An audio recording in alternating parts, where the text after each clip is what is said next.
Well, hi there. This is just a quick video to let you know about the new project I've been working on over the past couple of months.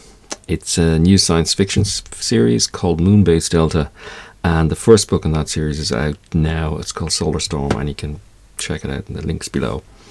Now, for those of you familiar with my books, you know that I write near future space exploration sci-fi. The first series was set on a colony on Mars. The second series was based out in the asteroid belt, but this time I thought I'd bring it much closer to home. Now, I've been thinking about exploring the idea of a fully established lunar colony for quite some time, and generally with me this starts before I even finished the previous book, which was, Emergence. It was the last book in the Belt series. So in this video I'm going to talk a little bit about my thought process and how I develop new ideas for books, and maybe delve a little bit deeper into some of the science in the new story. Okay, let's get started.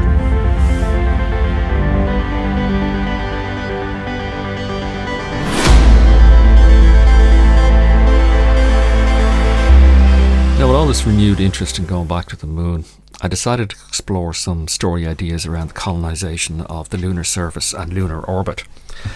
And as always with my stories, the genesis tend to start in current scientific developments and extrapolate those out to encompass what would be a theoretically possible future and how that future affects a spacefaring human society. Currently there's a multitude of agencies and private corporations all trying to get to the moon, either with boots on the ground or robotic missions. And these include not just NASA with the new Artemis program, but also China, India, Japan, South Korea, Israel, Arab Emirates, and even Russia. And on top of that, there's even several private space efforts from people like Astra Robotics, iSpace, Intuitive Machines, and of course then there's SpaceX, who will provide the lander for Artemis. So projecting all this activity out 100 years or so, there could be a lot of people living and working on the moon. And of course, if our present state of strained international relations are anything to go by, then we could see a similar pattern emerge in this new frontier, where countries vie for power and control. And then if you add into the mix, mining corporations hungry for access to lunar resources, and you have a great theatre in which to develop stories and characters. But I kind of wanted something more. I wanted that kind of extra ingredient that would ignite the drama and elevate it to a different level. So I call this my suitcase on wheels method of story development. And I'll give you a bit of an explanation as to what that is. So if you think about it, humans have been carrying stuff around in bags for thousands of years. And wheels have been around for almost as long, but somehow it took up till the 90s before someone had the bright idea of putting wheels onto suitcases. And of course now travelling through airports is a lot less hassle. I mean, it's a genius idea if you think about it. So this is kind of the essence of innovation. I mean, take two simple ideas, combine them in a way that's never been done before.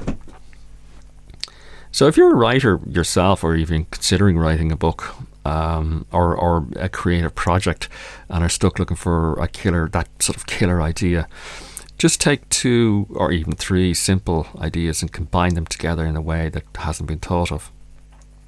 For me, that secondary element to the story came after I read about a cluster of Starlink satellites being knocked out of orbit by a solar storm back in February of this year. And over about 40, I think, they all just dropped out of our orbit and burned up on re-entry.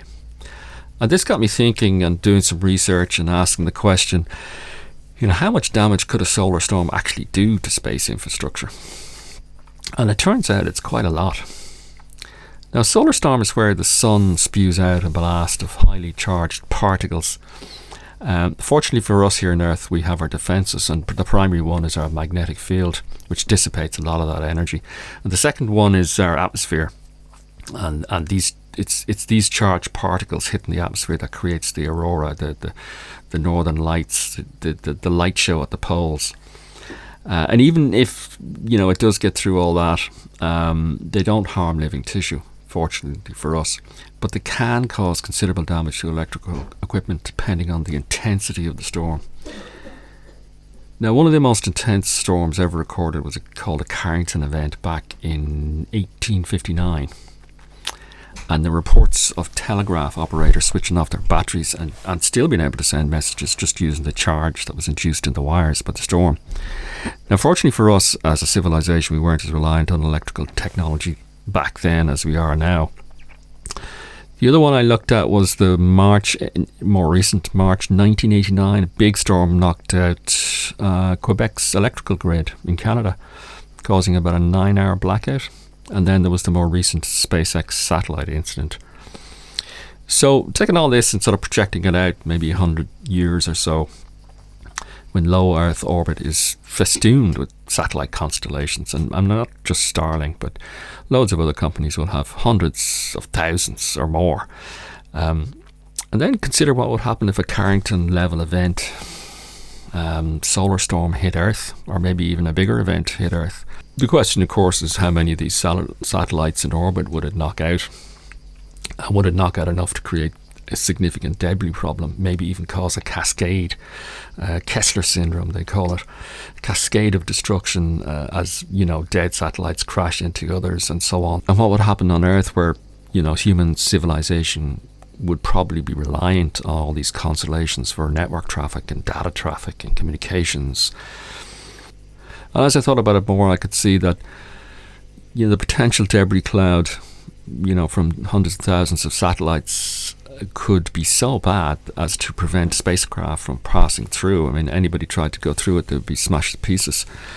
And if that was the case, then what would happen to all these people living and working up on the moon? Could be interesting. But if those people were isolated from Earth, this could be a really interesting story.